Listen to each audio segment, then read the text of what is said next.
And he said, is this, who's this? Is this Reagan behind this? And they wouldn't answer the question as to where it came from.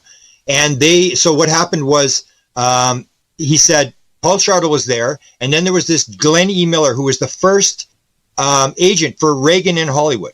And he was running the place, him and a guy by the name of Scott. I can't remember his first name, Scott.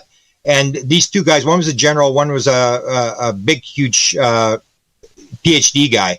And so the general says, I want you to pull the film. Hynek was there. He said, I want you to pull all the UFO film and give it to Hynek. And Paul Shartle says, sorry, sir, I can't do that. You need a requisition. He said, God damn, I'll have your ass. You pull a film. I'm telling you, pull all the film for Hynek. And he said, no, General, I can't do it. You need a requisition. And Hynek and Valet tells the story. They actually pulled out because they realized they were going to do the same thing they did with the Holloman story, because they wanted Jacques Vallée and they wanted Hynek in on this documentary in the 1970s.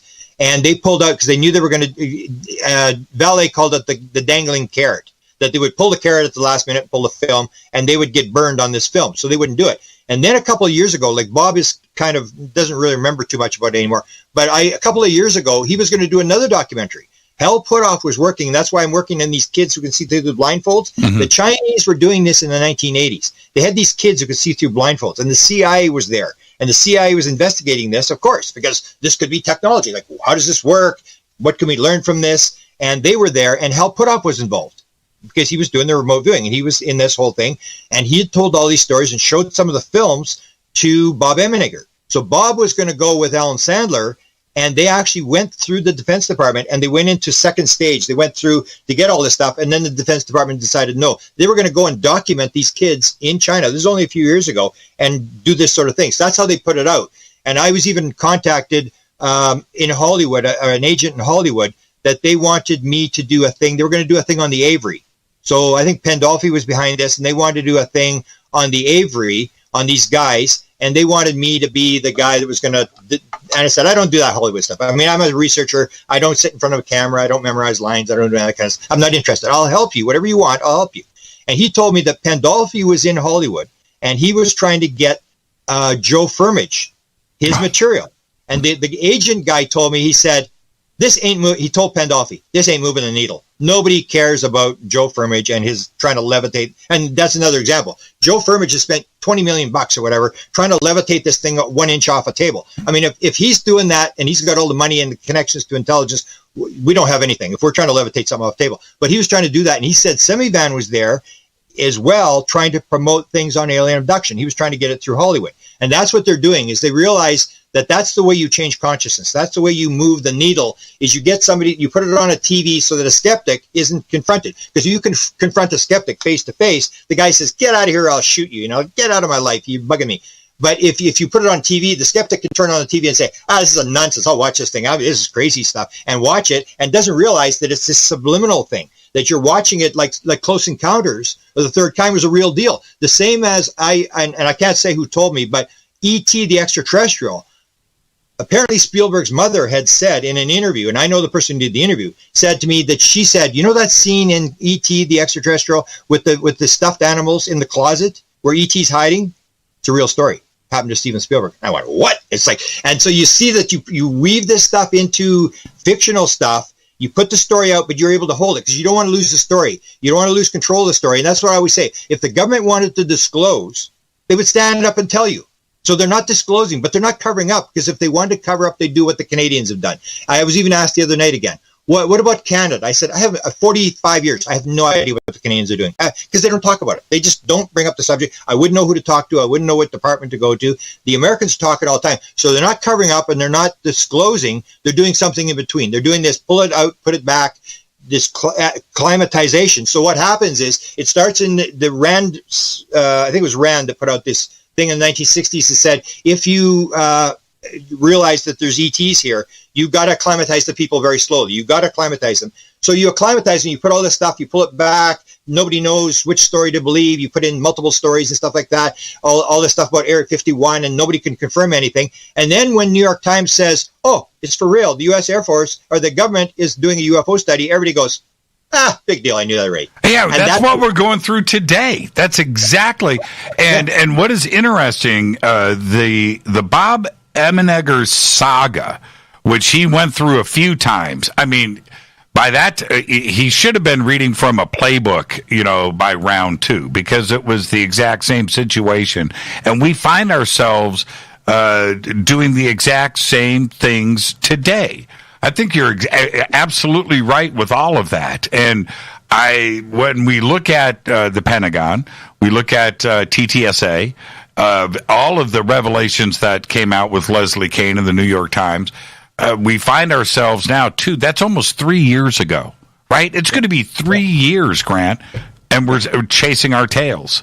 It's the exact same situation. One of the things is that if you look at the OSAP program, who's the guy behind it? It was Bob Bigelow. Bob Bigelow had the money. Bob Bigelow is the guy that got this whole thing going. And he does an interview. And I say it's a critical interview. It was done with George Knapp in 2013. And George asked Bigelow in 2013, remember 7 years ago, he says to him, and you got to remember, this is just after the program shuts down. Nobody knows that Bigelow is the main guy. And he says, are you in favor of disclosure? And Bigelow says, no, I'm not. I'm in favor of confirmation. You get it confirmed. Yes, this is for real. And you don't say anything about ETs or aliens or anything like that. That's exactly what they did. They just did the confirmation thing. UFOs are real. And you remember them doing this, the people from New York Times, especially Leslie Kean. We're not saying aliens. We're not saying it's aliens. We're not, it's like, and you're backing away from that thing. And what Bigelow said in that interview is after a couple of years, then once they're acclimatized, then you can start talking about aliens. So that's what I think is going to happen. They're slowly moving this in. They do season 1, season 2, and they drop this sort of stuff in there. And at the same time, they do the fear spin because you're trying to get money out of Congress. You're trying to get piles of money to get it, because if you can control this, you control the biggest story of all times. And that's what I think what they're trying to do. When we talk about Spielberg and his interest, because if you go back and look at his volume of work, pretty much, UFO, experience. It's been one film after another, each one a little bit different, same basic story, same messages there, which would indicate Spielberg knows something. But I don't think that's the big story. The big story is the drip out of Hollywood and constantly giving us something.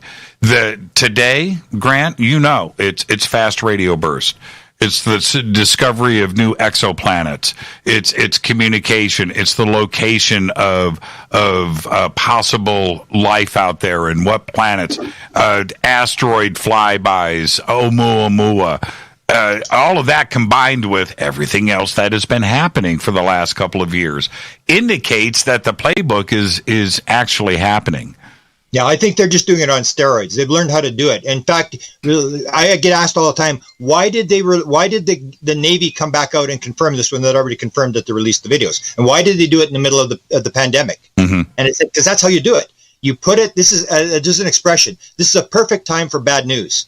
So you put it out in the middle of something, a big story, and nobody pays any attention, and it gets out there. The same as when did they do the New York Times story in 2017? On December 16th, when all the reporters are ready to go home for Christmas. Nobody's doing any investigative reporting. And when did they close down Blue Book? December 17th. It's the same playbook. Is you do this thing, you put it out there where nobody really realizes what's going on. The story gets out there and you let it float around. You have plausible deniability, and they are basically trying to, that's why I called the book Managing Magic. It's a story that's not just UFOs. It's all this paranormal stuff. That's why they went to Skinwalker Ranch, because it's all reports and manifestations that happened at Skinwalker Ranch, putting bulls in the trailer and stuff like that. It really had not much to do with UFOs. So it's that managing that whole paranormal story, getting it to go the same way. So that if you're doing a story, if you break a story, saying you had discovery of the CIA, you say, I'm going to do this movie on the CIA. The CIA comes up to you and says, hey, Jimmy, I heard you're doing a movie on the CIA. You ever been to the CIA? We'd like to go to the CIA. We'd like to talk to somebody at the CIA. We can help you out. And that's what they do. They manage the story. And that's what, what's his name? Chase Brandon. He was in Hollywood. That was his job. He was there to manage the stories, to help people out, to get the CIA is always the good guys. The government's we'll help you do this, whatever. And you manage these stories. Instead of trying to kill somebody, You either manage them or you throw mud in the water. You put in a second story. So if you got a good story, I'll put in another story. It's exactly like yours from a different source that says something different. Now Jimmy Church is full of it. Jimmy Church is lying. This guy's telling the truth. And we start fighting with each other. Same as when Linda and I had a thing. The Holloman Air Force Base story, Bob told me it was May of 1971. And he should know. He was the guy who had the film in his possession. So then Richard Doty comes out and he says, no, it wasn't May of 1971. It was 1964. And the aliens, it was at White Sands, and they had the wrong location. It's like the aliens had the wrong location. And it was 1964. So Linda starts telling the 1964 story. I'm telling the 1971 story. And it looks like, one of us is lying. And yet they put these two stories out there to sort of keep everybody off base and just control the story, just keep moving it down, because it really doesn't matter how long it takes them to do it. Because that's one of my things, the reason I think they're not releasing is I don't think they know as much as people think they know. And it's the old game of play the cards. Everybody wants them to put their cards down on the table, but the Russians are playing the game and the Chinese are playing the game. If you put your cards down, you're going to give them what they want. Everybody's working on this thing because whoever controls this controls the world. They're supposed that's what they think. If you can get this technology, especially at the Skinwalker Ranch, when you see the stuff that was going on at Skinwalker Ranch, I mean, if you got that kind of technology, and that's why DIA went in there. They weren't really interested in UFOs. They weren't interested in spiritual stuff or paranormal. They were just interested. How do you get 4 bulls into a locked trailer?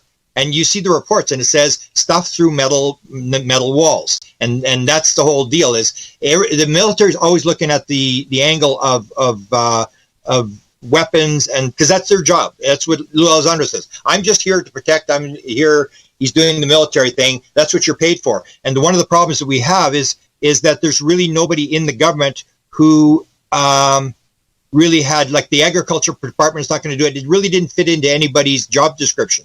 And that's why they've done the spin thing, because you got a $735 billion defense budget. Who's going to miss another $10 billion to work on UFOs? So that's where you go. So instead of going to the aviation people that Leslie Kean did in the 1990s and 2000s, you move it to the Defense Department. You put the spin that these evil aliens are there, and then you scare the living daylights out of these senators, show them some film, and say, it could be bad. And they go, okay, how much money do you want? And they walk out with the money.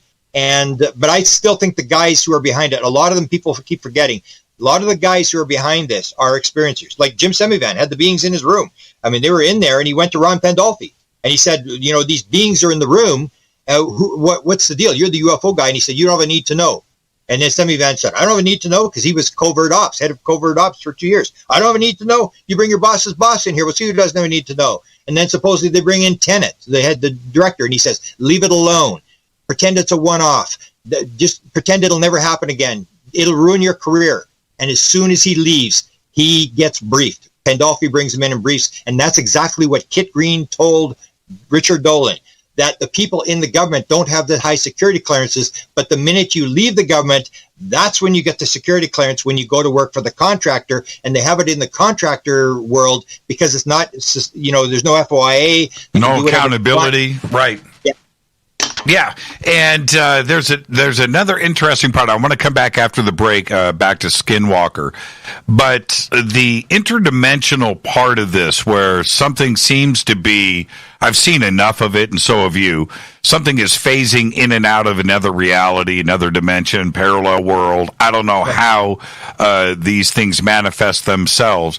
And when you see it at night, and you see these things at night, that's one thing. I had a sighting with a group of friends that was in the middle of the day. And I don't know if you've heard the story. I'm not going to waste a bunch of time on it now. But we saw an object that was about 14 miles away. I'm going to guess and say it was 400, maybe 500 feet tall. And it looked like a beer can spinning like this. And it was black, had a round circle on it. And it was huge. It was giant. We all saw it. Anyway, It's moving across the sky, Grant, like this, spinning. And then I went back to my binoculars. This is 3:00 in the afternoon, blue sky, right there, right in front of us. Mm-hmm. And it phased out. This giant object that was physical. It was silver on the top, silver on the bottom, black with this thing, and it's huge. And we all see it. Steve Murillo was there. Well, anyway, it disappeared in the middle of the sky in front of everybody. Now, what does that suggest? That's the ability to appear and disappear or go into another dimension right in front of us. That's one of the theories I'm going to do a book on. I call it the theory of wow. I always hated acronyms, so I call it TTOW, theory of wow. So what they're doing is Jimmy Church is here. Jimmy Church has got a voice. Let's do something weird. And the prime example is the Nimitz. So everybody's saying, Eric Davis says, then they're interfering with the Nimitz, the carrier group, and interfering with our military operations. And nothing's not even close to the truth. They're out in international waters, fishing, sightseeing, the UFOs or whatever, and they sit there for a week. They were there for a week before that thing got picked up. And they're going, hello, we're over here, turn up the lights, come on, they can't see us. And then finally they chase them, and what do? They drop from 80,000 feet down to surface level in 7/8 of a second. Now, it's the same as yours. Why is this object going across the sky? Because when I had my first sighting, the first night, it blew me away. But the second night, as I was watching it fly away, I'm thinking, what the hell is it? What's it doing? It's not doing anything. So we made a joke. We said it's doing a beer run because it was coming from the United States. And we said, it's coming to pick up beer and it's going back to the United States. We couldn't figure out what's it doing. So what is it doing? It's almost like it's just there and it does something really weird because you're going to tell the story. It's like when I said to Linda Howe, I said, Linda, why do they take the blood out of the cows when they mutilate them? And why do they do these bizarre cuts? Because if they didn't take the blood out, it's just a cow. It's just a cow in the desert, right? Yeah, it's just a cow in the desert. Or they do the one with the heart, where they take the heart out of the cow without an incision. Well, what do they need? Hearts? I mean, this is crazy. They do it. Or why do they take the cow? They've got the cow in the ship and they fly off with the mutilation. Why do they come back and drop it in the farmer's yard from 100 feet up or 200 feet up? Because they want Linda Howe and everybody else to go take a picture of it. They're trying to send a message. And that's why I say it's the theory of wow. It's almost like you got these people on Earth and you can't go to them and say, we're here to bring you freedom and democracy, Jesus and McDonald's, because you're going to pull a gun and shoot them. So you do it indirectly and you get them to you do all these things. So it's like on a foreign planet. The grade 1 class says, let's put UFOs. Let's put these things in the sky with lights on them. Why do they have lights on them? They don't need lights on them. Why? And like John Lennon saw the one with the white lights around it and the red light on top. You don't need lights to fly through interstellar space. They put lights on so you can see them. It's all about you seeing them and telling the story. And it's got to be bizarre. So it has this trickster phenomena where it has to be really, and the more bizarre it is, the more people talk about it. And they're just doing these bizarre things to get you to understand we are not alone. And the consciousness rises so that when the New York Times says we're investigating this, people say, yeah, I know something's going on. I've heard these weird stories. And that's all they're trying to do. There's no message. They're not trying to eat us. They're not trying to do anything. They're doing these weird things like Skinwalker Ranch. Why would you put the bulls in the trailer? They're saying, watch this. I mean, this is really get their attention. Or the woman comes in with all the groceries, puts all the groceries in away, goes in the next room, comes back, and all the groceries are back in the bag. It's this trickster thing where people go, you're not going to believe what happened to me yesterday, or synchronicities. And they're doing these bizarre things to get your attention. And they're trying to drag us slowly through this consciousness raising to realize something really weird is going on here. And people start thinking about it. And when you come to the conclusion, when I come to the conclusion, you're not changing it. But if someone else tells you, you're just going to reject them and say, go away. Yeah, we had the most, we had the Holy Grail sighting, Grant, middle of the day, 30, 40 people right in front of us, clear blue sky, moving slowly. We're going to watch this thing for the next hour. We're going to shoot video. We're going to do that. And that was the moment. And then it disappeared. And that's the thing is they never stay around for an hour. They always they're not doing anything. They come in for a couple seconds, you see them, and you get sort of amazed, and then they disappear. Like they're not doing anything. They're just coming in, making you see them, and then they disappear. They're not going anywhere. They're not picking anybody up. Even like abduction. How many people have ever seen anybody being abducted? Nobody. You never see this stuff. They're just sort of going and they disappear.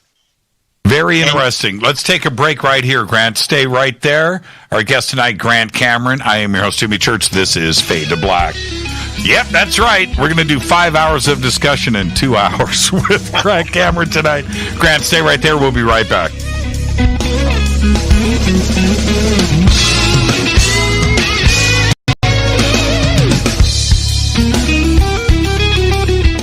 Hi everybody, this is Rob Halford, the Metal God on JimmyChurchRadio.com.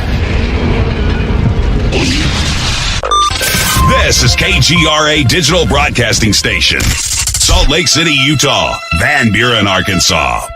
Why is it we're not very good with our health regimen until it's too late? We don't put oil in the car until the engine blows up. When the body's out of balance, your health is not so good. Give your body some love. Log on to wtih.com. That's wtih.com. Try our Life Change Tea, which cleanses you from harmful intruders. A clean colon is one of the ways to bring the body in balance. We also carry organic supplements to help you get where you need to go. So do your body a favor. Log on to wtih.com. That's wtih.com. You can even visit our sales page to save some dough. Does anybody call money dough anymore? Anyway, if you're looking for short, helpful health tips, go to YouTube and punch in Health Matters Now. That's Health Matters Now. So, log on to wtih.com, shop, get balanced, then learn some cool tips at Health Matters Now. You'll be glad you did. That's wtih.com. Your contact for current news and trending topics. KGRAradio.com. This is Jimmy Church of Fade to Black, and I only drink Fade to Black blend coffee from Rivermoon. Just click on the Rivermoon Coffee banner at jimmychurchradio.com. Promo code F2B Blend. So are you tired of being tired? Well, then it's time to get the tea. Hey, it's Lisa here to tell you about this all-natural, all-organic tea I've been drinking that has had great results for over 20 years. It's called Life Change Tea, and it's specially formulated to help detoxify and cleanse your kidneys, liver, colon, and blood all at once. The colon is one of the most ignored organs in the human body. The faster that waste is eliminated from the body, the less time that waste sits in our intestines, spreading toxins to our bloodstream. This tea helps cleanse chemicals caused by outside intruders from our entire digestive system. And get this, weight loss can be a side effect. And with continued use of the tea, you can experience clearer, healthier, younger looking skin, increased energy, and a happier outlook on life. So if you're tired of being tired, get the Life Change Tea at getthetea.com. That's getthetea.com. And like me, you'll be glad you did. Did you know that when you're on the road with limited data or Wi-Fi available, you can still listen to every minute of Fade to Black by just calling 605-562-4482. No smartphone, app, or internet needed. It saves your data plan and no extra cost if you have unlimited minutes. Just call 605-562-4482. You can listen to me, Jimmy Church, on any phone, anytime, anywhere. Go Beckley Tappy. Telepath is a weekly digital newsletter filled with the latest paranormal news, trending topics, and fresh articles from some of the most popular critical thinkers in the community today. Stay informed on your favorite paranormal podcasts and live streaming talk shows. Interact with the Telepath and upload your paranormal story or pics. It could be featured in an upcoming edition. Sign up right now for the free Telepath newsletter at paranormal.radio. That's paranormal.radio.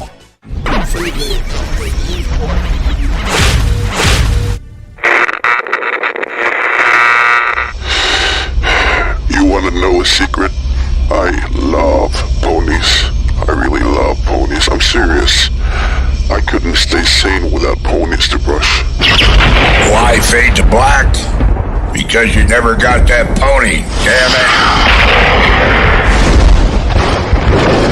This is Fade to Black with Jimmy Church on the Game Changer Radio Network and KGRA, the Global Radio Alliance.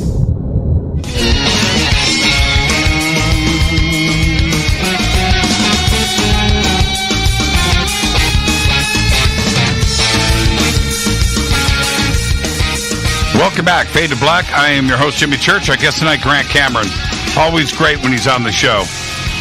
And I had mentioned in my opening comments, one of the great things about Grant is just being able to sit and have a conversation. And that's what we're doing tonight.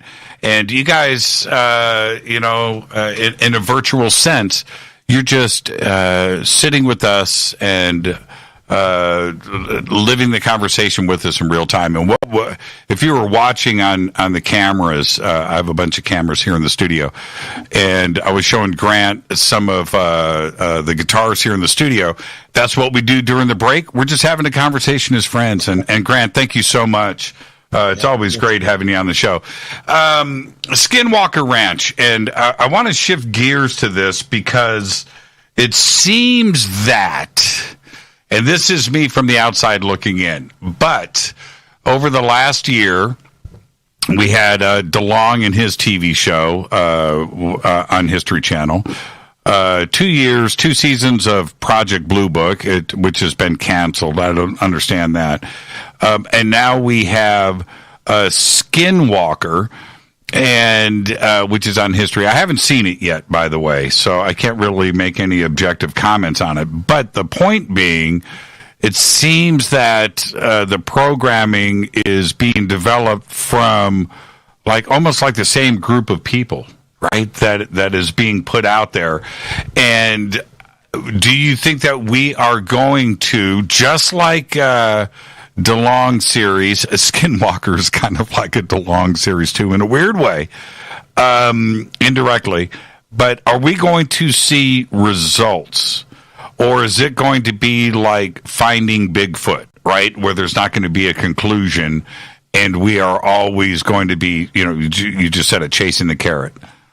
Yeah. Well, I don't think we're going to have solid conclusions. I think it just keeps going. It gets a little more detail.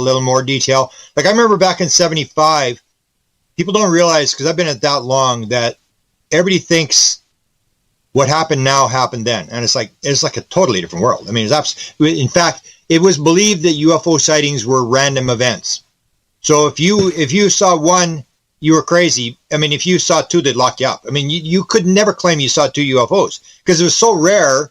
Everybody thought it was a random event. And then when Bud Hopkins comes along and writes Missing Time and the Intruders, then everybody suddenly realized these people are being taken over and over again, and then we bought into that. But in 75, nobody believed that.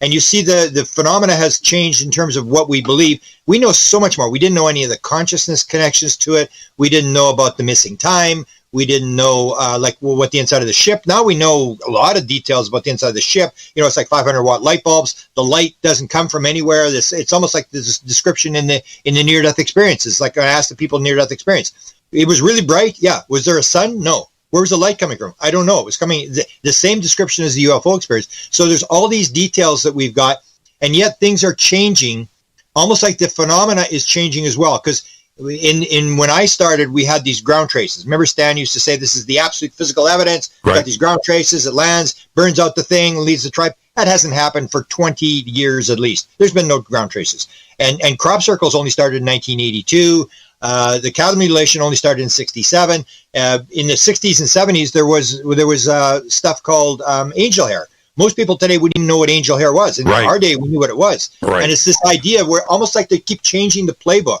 and they do these weird sort of things. Now all these people start coming forward with the orbs and with the light language stuff. I had never heard about light language until I heard Mary Rodwell had a bunch of kids, 5-year-old, 6-year-old kids, speaking this weird alien language. And then when I got that, suddenly now I'm inundated with these people who've had panels with these light language people. And you see that the phenomena is almost like it's getting more complex, and that they're revealing stuff that we didn't know before. Almost like they're allowing us to see things, because people think, they take the abductee and they stop them from remembering anything. But that's not true, because they don't remember it at first.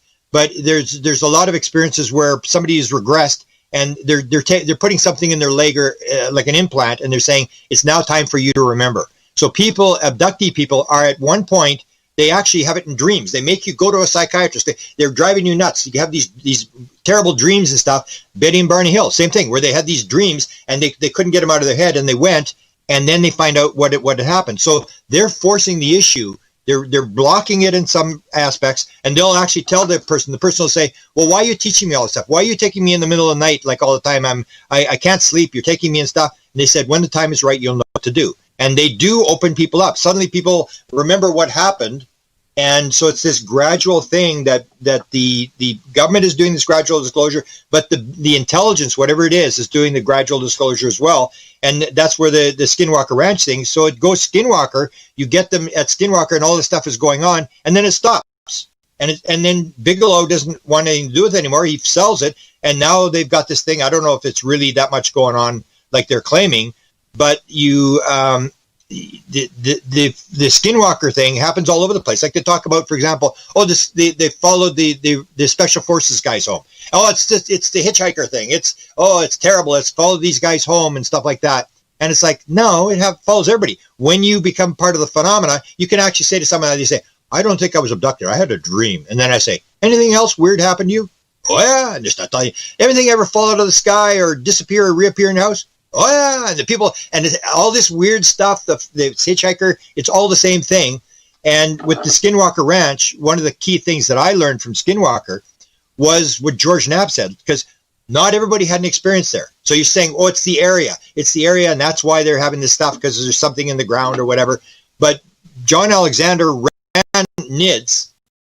He was the general manager or whatever for NIDS. He was there all the time. George Knapp tells the story. I was sitting out there with the bugs, and he said, I'm waiting for them to come and get me. And I never saw a thing when I was there. And then George Knapp said, the guys who were the most aggressive to the phenomena had the worst experiences. And this is this manifestation thing. This is this idea that you are part of the phenomena you're having. And so I said to them, were these guys armed? Because he had special forces guys. Mm-hmm. Bigelow was bringing in special forces guys. Were they armed? They were going to go. And you remember the story where they're going down, the portal opens, and then they get this voice in their head, and they say, you are to leave. You are not welcome. And these special forces, traumatized, they go home, and they have the port stuff. They have the wine bottles flying across the room, smashing against the wall and stuff like that at home. And the people that they're living with actually move out because it's so paranormal, it's so weird and so violent. And then you go back and you look at other examples like Michael Talbot. Michael Talbot wrote the book, The Holographic Universe. And that's where we started getting this idea. It may not be the universe we think. Michael Talbot, according to Linda Howe, Bud Hopkins told her that he was a client, that he was an abductee. And he wrote this book.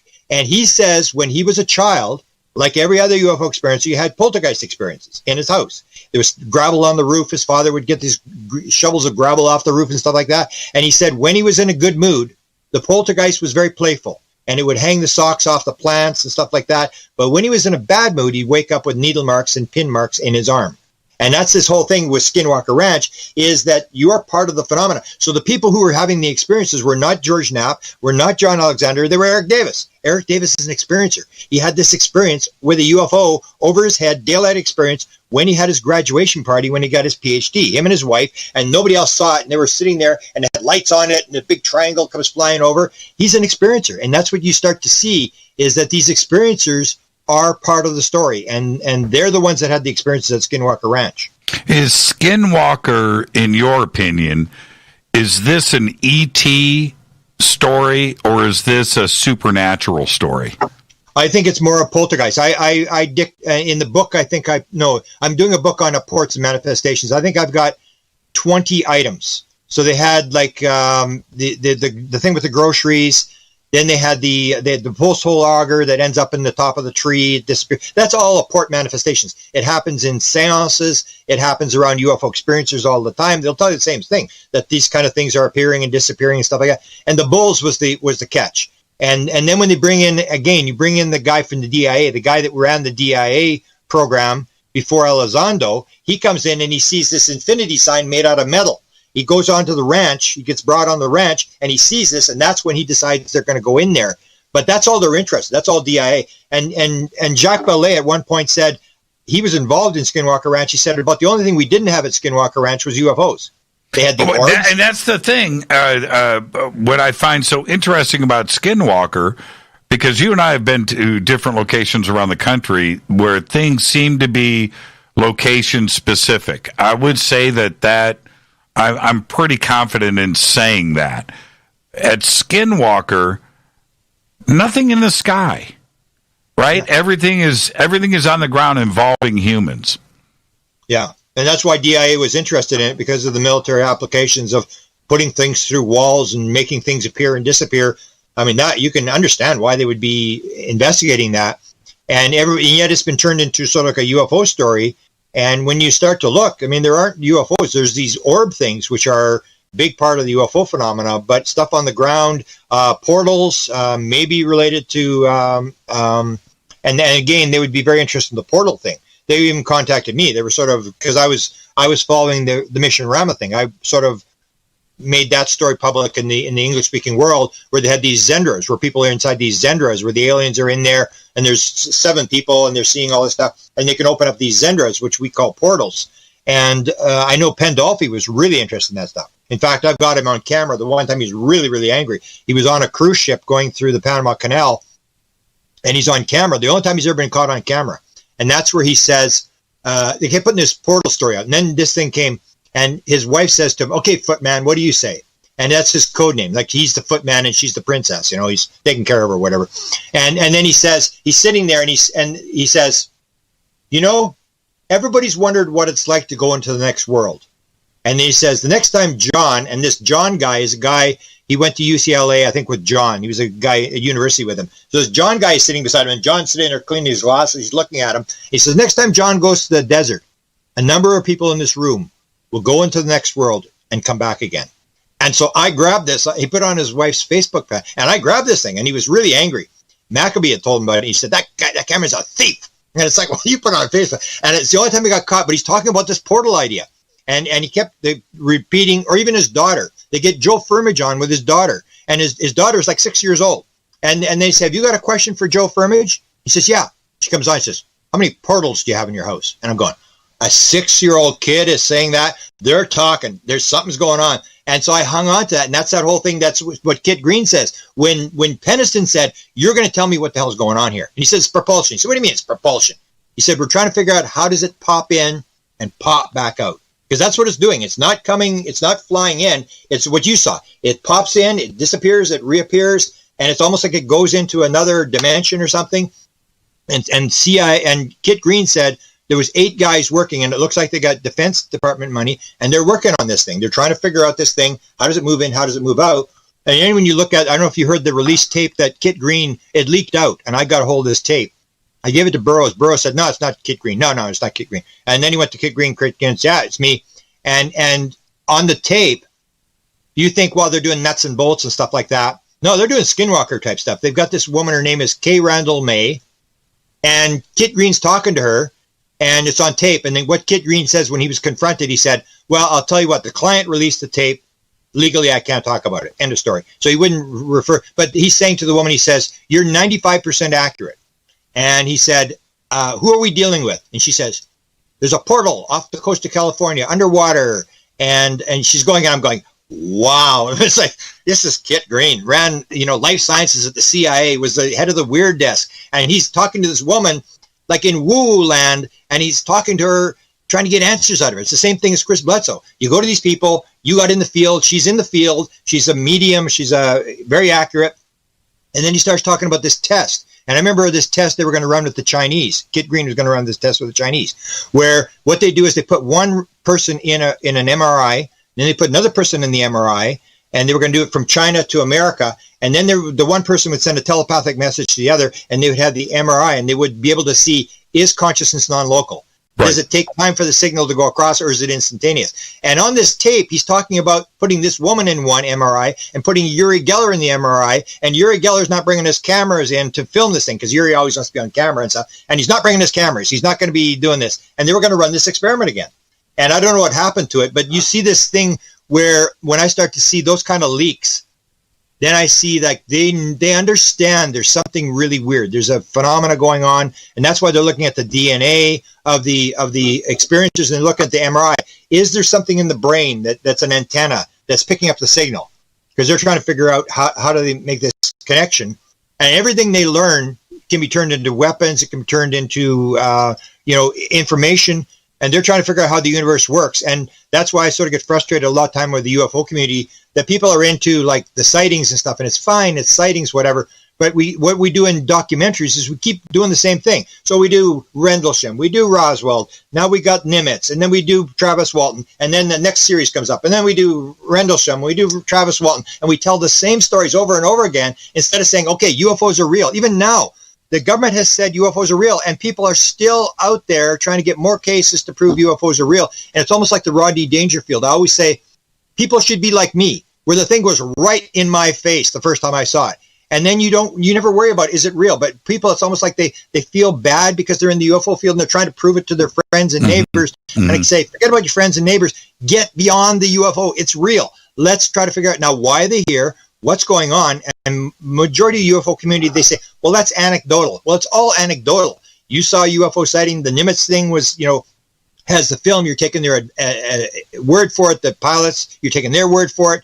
It's all going to be belief systems, but we have to get past just how many green ones and red ones and fast ones and slow ones, and realize that the experiencers, unlike the government, the experiencers, the people that are interacting with the intelligence, and there's a lot of them, that they're telling the truth and that you can learn something from them, and they will tell you. The government won't tell you what's going on, but the experiencers will tell you. When you sit with Chris Bledsoe and you start hearing the people around him and who comes to investigate and all the stuff that's happened around him, you start to realize this guy's in contact with something, and he's clearly got some sort of connection. And if you can figure it out, then you're going to learn something about how the world works, because